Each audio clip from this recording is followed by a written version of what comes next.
여러분 안녕하십니까? 코로나19 KBS 통합뉴스룸 5시 뉴스입니다. 남북 공동연락사무소 폭파를 강한 어조로 비판한 청와대와 통일부 국방부에 대해 북한 관영 매체가 분별을 잃었다고 주장했습니다. 실로 적반하장의 극치가 아닐 수 없다면서 북측의 모든 조치들이 응당한 징벌이라는 것을 똑똑히 알라고 압박했습니다. 취재기자 연결합니다. 네, 김명주 기자 자세한 소식 전해주시죠. 네, 북한 조선중앙통신이 방금 전 논평을 통해 첫 단계 조치에 불과한 물리적 행동에 남측 당국이 분별을 잃었다고 주장했습니다. 통신은 남북 관계를 파국으로 몰아넣은 주범들이 사태의 책임이 전적으로 북에 있다는 등 수태를 부리고 있다면서 실로 적반하장의 극치가 아닐 수 없다고 주장했습니다. 북측이 지목한 남측 당국은 청와대와 통일부, 국방부를 지칭하는데요. 지난 17일 청와대와 통일부 국방부가 남북 공동연락사무소 폭파에 대해 강한 어조로 비판한 데 대한 북측의 입장이 이번에 처음으로 나온 겁니다. 통신은 한미 워킹그룹에 대해서도 비판을 이어갔습니다. 민족 공동의 합의문 잉크가 마르기도 전에 남북 문제를 사사건건 외세에게 일러바치고 구걸한 역스러운 행적을 지켜봤다고 했습니다. 또 남측 당국이 앞에서는 비무장지대 초소 철수, 지뢰 제거를 연출하고 뒤에서는 외세와 야합한 전쟁 연습을 벌였다고 통신은 주장했습니다. 조선중앙통신은 북측이 취하는 모든 조치들이 응당한 징벌이라는 것을 똑똑히 알고 남북 관계 악화의 책임을 떠넘기려는 나발을 걷어치우라며 대남 압박 수위를 거듭 높였습니다. 지금까지 통일외교부에서 전해드렸습니다. 미 국방부 고위 당국자가 북한의 최근 위협과 관련해 한국과 긴밀히 협의하고 있다고 밝혔습니다. 북한에 대한 대응 수단으로는 한미 연합훈련 재개와 전략자산 전개 등이 거론되고 있습니다. 이호울 기자의 보도입니다. 개성 남북 공동연락사무소를 폭파한 북한의 행위에 대해 미 국방부는 비상한 위협이라고 규정했습니다. 그러면서 북한의 위협과 도발에 방심하지 않고 지속적인 경계태세를 유지하고 있다고 밝혔습니다. 필요하다면 북한의 위협에 대응할 것이라고 말했습니다. That we're postured to maintain an effective deterrence on the peninsula and if necessary to respond and defend against North Korean threats. 미국의 대응 수단으로 유력하게 거론되는 것이 한미 연합훈련 재개와 전략자산 전개입니다. 한미 군 당국은 지난해 키 리졸브 등 대규모 훈련은 취소하고 규모가 축소된 훈련만 실시했습니다.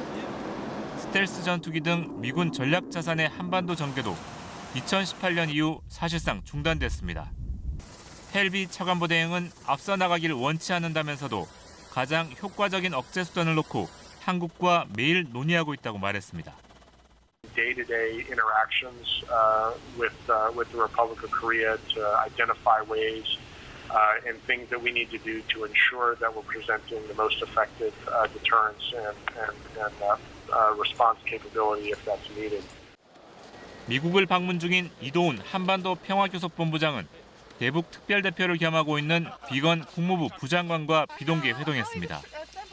이 자리에서 한반도 상황에 대한 평가와 한미 양국의 대응 방안을 논의한 것으로 알려졌습니다. 하와이에서 열린 미 폼페이오 국무장관과 중국 양제츠 정치국원관 회담에서도 북한 이슈가 논의됐습니다. 회담에 동석한 스틸웰 국무부 차관보는 북한은 미국과 중국의 협력 영역이라며 양국이 서로 협력한다면 북한이 대화 복귀 필요성을 이해하게 될 것이라고 말했습니다. KBS 뉴스 이호울입니다.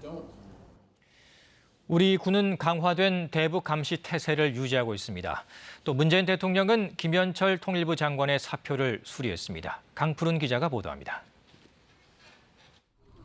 합동참모본부는 북한군이 예고했던 군사행동과 관련해 아직 직접적인 관련 활동은 확인되지 않고 있다고 밝혔습니다. 그러면서 군은 현재 북한군 활동을 24시간 예의주시하면서 확고한 대비 태세를 갖추고 있다는 기존 입장을 다시 한번 강조했습니다. 앞서 북한군은 17일 총참모부 대변인 발표를 통해 금강산과 개성 일대에 군부대를 전개하고 비무장지대 민경초소를 다시 설치하는 등 4가지 군사행동 재개 방침을 공언했습니다. 북한군 총참모부는 이 같은 행동 계획이 노동당 중앙군사위원회의 비준을 받아 실행될 것이라고 해 회의 개최 시기에 관심이 쏠리고 있습니다. 합참은 김정은 국무위원장 동향이나 중앙군사위원회의 개최 시점 등에 대한 기자 질문에 말씀드릴 내용이 없다고 답했습니다. 이와 관련해 한미 국방장관은 조만간 화상회의를 열고 북한 동향 등 한반도 정세를 공유하고 대응책을 논의할 예정입니다. 청와대는 문재인 대통령이 오늘 오전 10시 40분 김현철 통일부 장관에 대한 면직안을 제거했다고 밝혔습니다. 김 장관은 남북연락사무소 폭파 하루 만인 지난 17일 악화된 남북관계 등에 책임을 지고 사의를 표명했습니다. 통일부는 장관 사임의 직접적 계기가 됐던 북한의 일방적인 남북 공동연락사무소 폭파에도 불구하고 그 기능은 유지돼야 한다는 입장을 밝혔습니다. KBS 뉴스 강푸른입니다.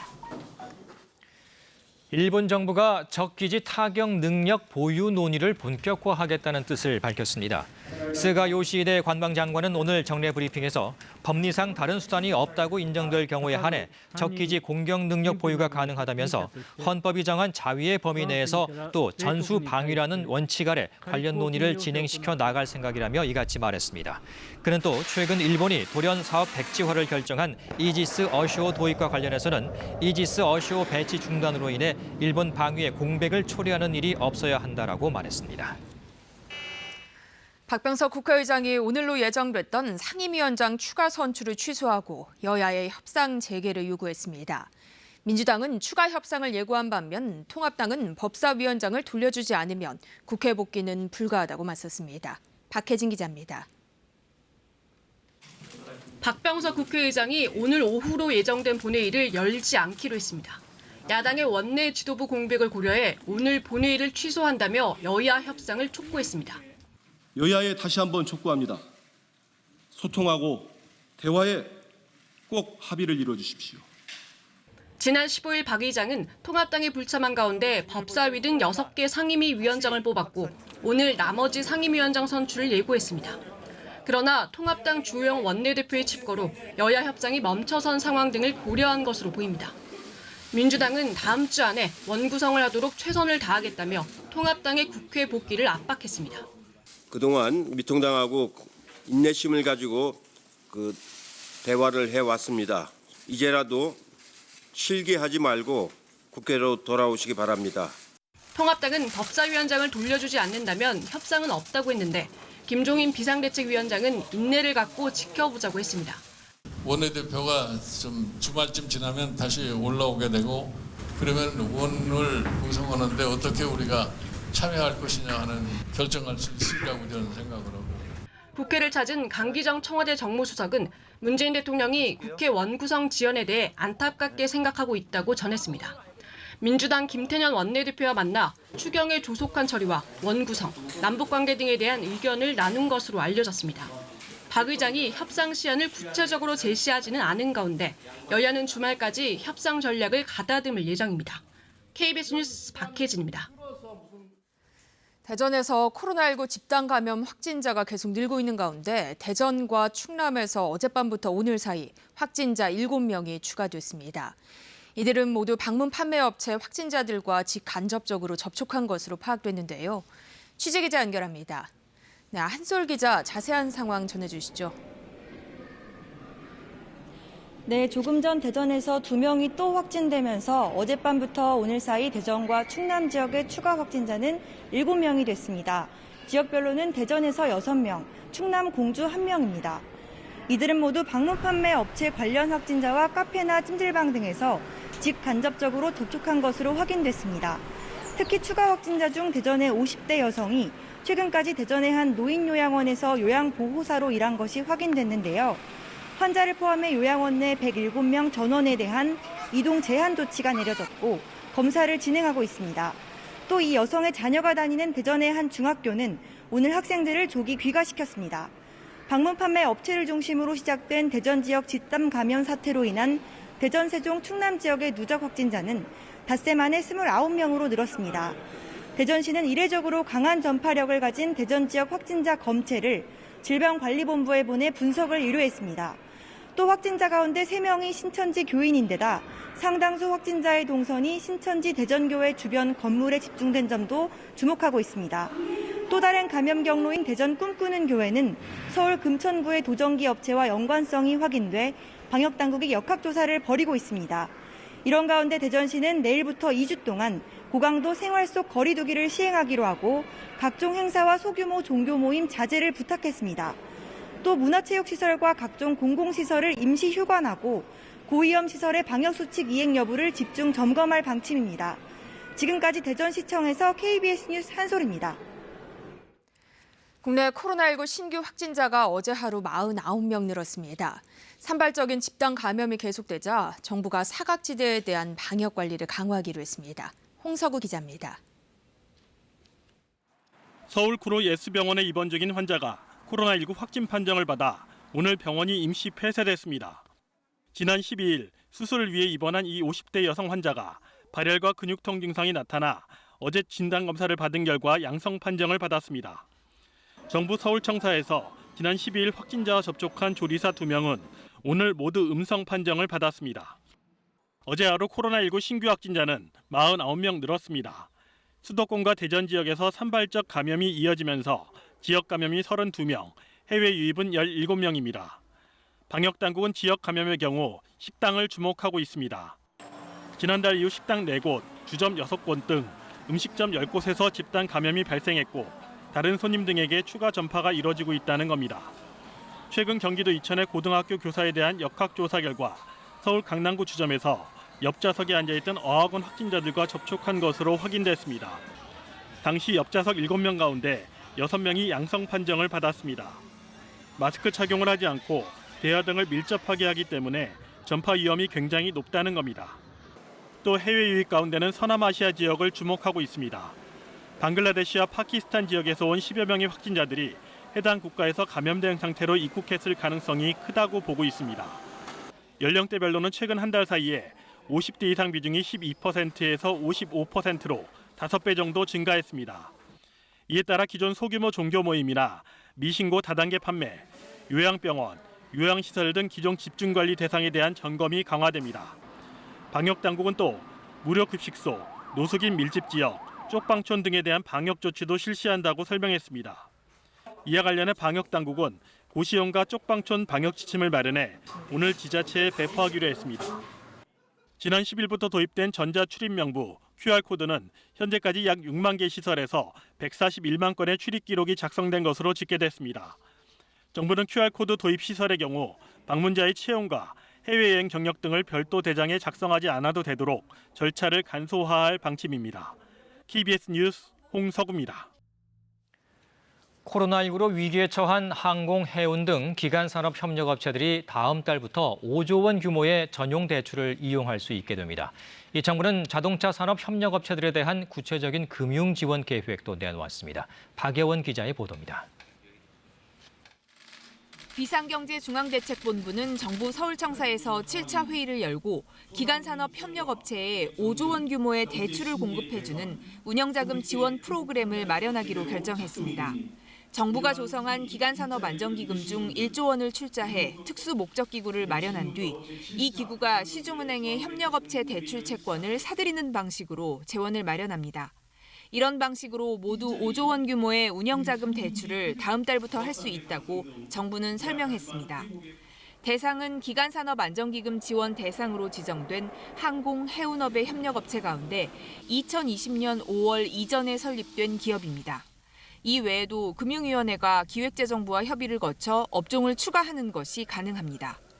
금융위는 코로나19에 따른 매출액 감소 기업이 지원 대상이라며 채무 연체, 세금 체납 등 이전부터 취약했던 기업은 제외한다고 밝혔습니다. 대상에 해당할 경우 기존 대출 한도가 다 찼더라도 추가로 한도를 부여받을 수 있고 대출 만기는 2년입니다. 정부는 이와 함께 자동차 부품 산업 추가 금융 지원 방안도 구체화했습니다. 정부와 지자체, 완성차 기업이 함께 마련한 종잣돈으로 자동차 협력업체에 3천억 원 규모의 보증과 1조 6천억 원의 대출, 그리고 시중은행 대출에 대한 만기 연장을 시행한다는 내용이 담겼습니다. 홍남기 경제부총리는 이 같은 안건을 전하면서 국회에서 3차 추가 경정 예산안에 대한 심의가 시작도 되지 않아 애타는 심정이라며 이달 안에 추경안을 처리해달라고 촉구했습니다. KBS 뉴스 박예원입니다. 코로나19로 지친 마음과 성큼 다가온 무더위를 떨쳐버릴 수 있는 곳 소개해드리겠습니다. 이 맑은 공기와 시원한 계곡물 소리를 만끽하며 비대면 해설 프로그램을 즐길 수 있는 곳인데요. 지리산 대원사 계곡길을 윤현석 기자가 다녀왔습니다. 지리산 자락의 천년고철 대원사. 길이 58m의 방장산교를 건너면 짙푸른 녹음 사이로 1급수의 계곡이 모습을 드러냅니다. 천연기념물 327호, 산란기를 맞은 원앙 부부가 정겹게 계곡물 위를 논입니다. 30여리의 계곡을 따라 쉼없이 흐르는 맑은 물소리는 탐방객의 마음을 씻겨줍니다. 코로나19로 인해서 야외 활동을 자주 못하고 있다가 계곡길 방문을 하였는데 마음의 이 답답함이 이 계곡길을 걸으면서 아주 그냥 200% 해소가 다 된 것 같습니다. 1급수 수서곤충인 강도래와 날도래 등을 관찰할 수 있는 생태 탐방로는 온 가족이 즐길 수 있는 왕복 3시간 코스. 원래는 입욕이 금지된 국립공원이지만 계곡 일부분에 출입을 허용해 이렇게 발을 살짝 담가볼 수 있습니다. 지난 2018년 11월 개방돼 주말에만 3-4천 명이 찾는 대원사 계곡길. 네, 여기가 바로 용소입니다. 이 용소에는 보시다시피 아주 넓은 바위가 있습니다. 우리는 이 바위를 일명 떡바위라고 하죠. 지금은 저희가 대면 해설을 할 수가 없게 되었어요. 그래서 비대면 해설이라 해서 대원사 계곡에 있는 아름다운 자연 경관과 그다음에 해설 소재들을 카메라에 담아서 유튜브에 영상을 올리게 됩니다. 지리산 국립공원의 비대면 해설 프로그램은 다음 달부터 이용할 수 있습니다. KBS 뉴스 윤현서입니다. 존 볼턴 전 백악관 국가안보보좌관의 회고록이 출간을 앞두고 큰 파장을 낳고 있습니다. 그 일이 일어난 방이라는 제목의 이 회고록에는 트럼프 대통령의 민낯을 폭로하는 내용들로 채워져 워싱턴이 발칵 뒤집어졌습니다. 이윤희 기자입니다. 미스터 코수염, 뉴스에서 자주 본 얼굴이죠. 존 볼턴 전 백악관 국가안보보좌관입니다. 글 쓰는 재주로 미국, 아니 세계를 종종 들썩이게 하곤 했는데 곧 출간을 앞둔 그의 회고록이 벌써부터 큰 파장을 낳고 있습니다. 이 볼턴이 백악관에서 겪은 일을 낱낱이 써내려간 이 회고록, 제목은 그 일이 일어난 방입니다. 회고록의 초안이 미국 언론 뉴욕타임스를 통해 먼저 공개됐는데요. 볼턴은 트럼프 대통령이 깜짝 발탁한 인물이었지만 막판 둘 사이가 틀어지면서 이렇게 트윗으로 해고 사실이 알려지는 좀 굴욕스러운 경지를 겪은 뒤 트럼프 최대 저격수로 돌변했습니다. 예상하시는 대로 이 회고록은 트럼프 대통령에 대한 공격 강도가 꽤 셉니다. 총 592페이지에 이르는 이 회고록은 볼턴이 2018년 4월부터 2019년 9월까지 백악관 국가안보보좌관을 지내면서 목격한 트럼프 대통령의 민낯을 폭로하는 내용들로 채워져 있습니다. 미국 법무부는 현지 시간 17일 밤 발간 중지를 요구하는 긴급 명령을 법원에 요청하며 출간 저지에 나섰습니다. 대체 무슨 내용이 담겼길래 이러는 걸까요? 물론 볼턴의 일방적인 주장이라 어디까지가 사실인지는 정확히 알 수 없지만 우선 트럼프 대통령 개인을 향한 공격입니다. 세계를 호령하는 미국의 대통령으로서 외교적 기본 상식에 있어서 깜짝 놀랄 정도로 무지했다는 게 볼턴의 주장입니다. 영국이 핵 보유국이라는 사실을 모르거나 심지어 핀란드가 러시아의 일부냐고 자신에게 물어본 적도 있었다고 서술했습니다. 오늘 11월 치러질 미 대선 전국을 흔들 내용도 담겨 있습니다. 이런 걸 적대적 공생관계라고 하는 걸까요? 누구보다 이 앞장서서 중국을 비난하던 트럼프 대통령이 사실 시진핑 중국 국가주석에게 2020년 대통령 선거에서 자신이 이기게 해달라고 도움을 요청했다는 것입니다. 이 발언의 시점은 지난해 6월 일본 오사카 미중 정상회담 때입니다. 당시는 미중 무역 갈등이 최고조에 이르던 시기였습니다. We won't back down until China stops cheating our workers and stealing our jobs. 자, 그리고 지금부터는 누구보다 우리가 관심을 가질 만한 내용인데요. 회고록 중간 부분, 지난 2018년 6월 싱가포르에서 열린 1차 북미 정상회담의 한 장면이 등장합니다. 트럼프 대통령과 김정은 국무위원장이 한창 회담을 하는 도중 폼페이오 국무장관이 볼턴 보좌관에게 몰래 메모 한 장을 건넵니다. 이 쪽지에는 트럼프 대통령은 완전 거짓말쟁이라고 적혀 있었다는데요. 사실이라면 트럼프의 최측근인 폼페이오 국무장관이 이렇게 이 트럼프 면전에서 뒷담화를 했다는 것이겠죠. 충성파 폼페이오가 듣기에도 트럼프가 이 북한에 제안한 내용이 사실과 동떨어진 거짓말로 들렸을 거다. 볼턴은 이 말을 하고 싶었던 듯합니다.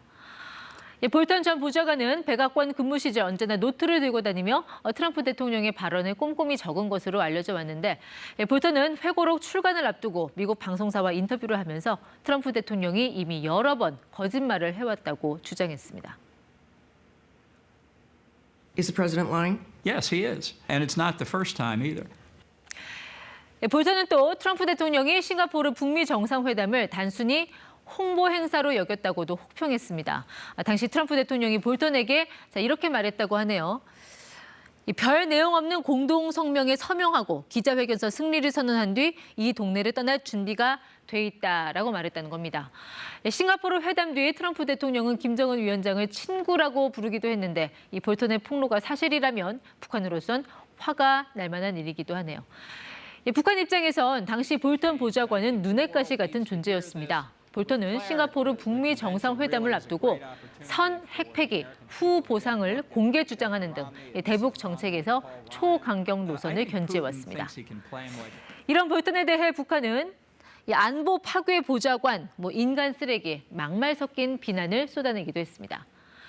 강경파 볼턴은 온건파인 폼페이오 국무장관과 북한 비핵화 협상을 둘러싸고 여러 차례 갈등을 빚었는데 트럼프가 두 참모의 이런 견제와 균형을 은근히 부추겼다는 분석도 있습니다.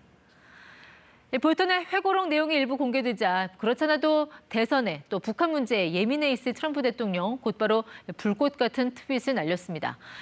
볼턴을 향해 정신 나간 사람이라고 지칭을 하고 책에 대해선 거짓말과 꾸며낸 얘기의 종합이라며 반격에 나섰습니다.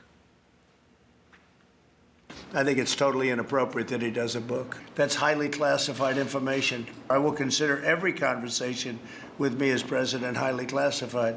So that would mean that if he wrote a book and if the book gets out, he's broken the law. 전직 백악관 고위 관리의 회고록에 유달리 관심이 가는 건 숨 돌릴 틈 없이 돌아가는 한반도 주변 상황과 무관치 않기 때문입니다. 회고록 한 줄에도 민감할 만큼 한반도 정세가 살얼음판이라는 이야기이기도 합니다. KBS 뉴스 이윤입니다.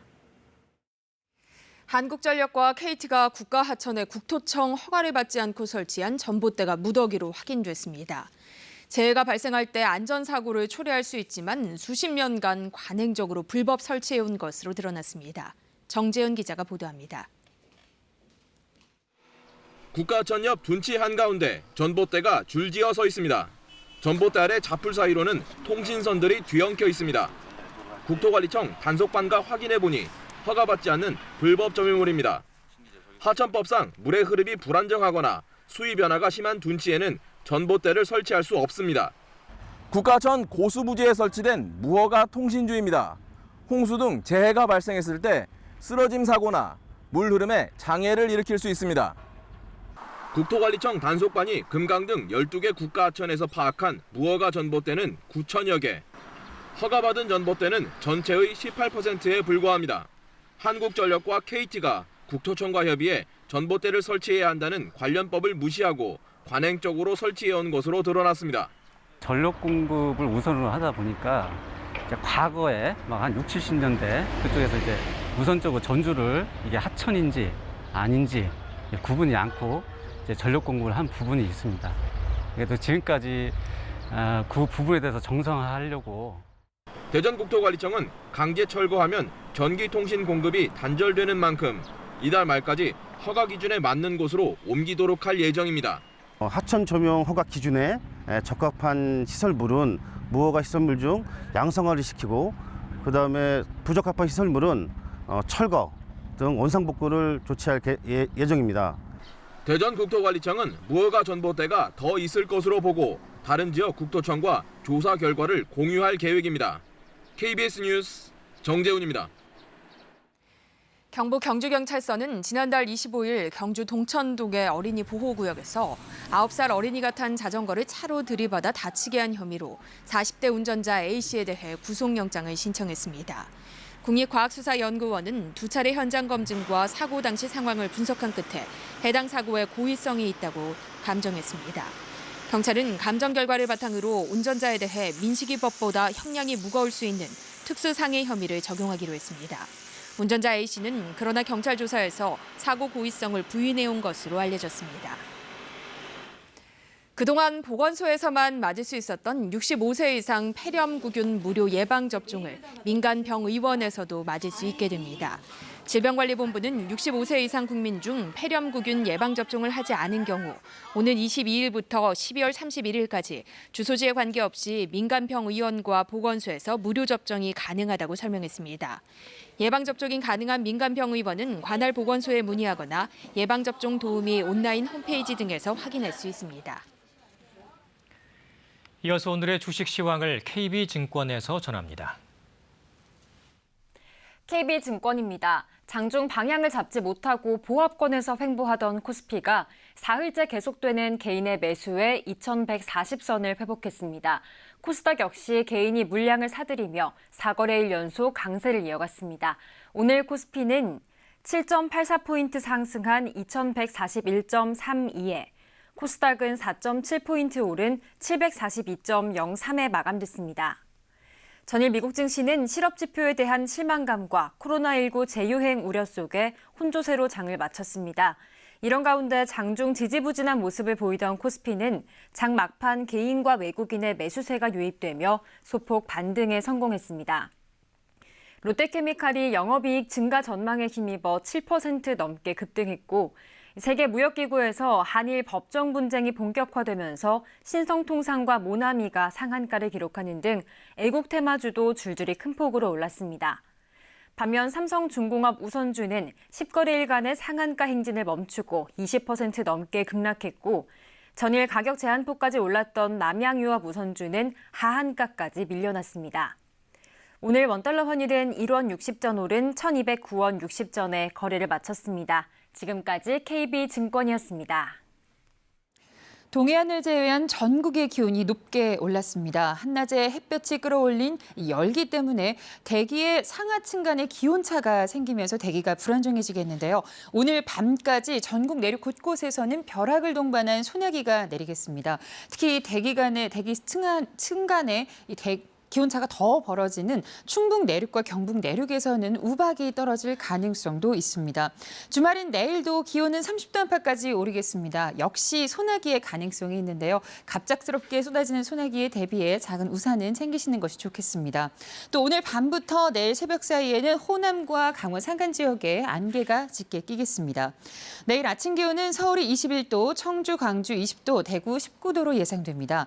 낮 기온은 서울이 30도, 청주 역시 30도고요. 광주, 대구 29도 등으로 오늘과 비슷하겠습니다. 다만 동풍이 불어오는 동해안 지역에서는 기온이 25도 안팎에 머물면서 비교적 선선한 지역도 있겠습니다.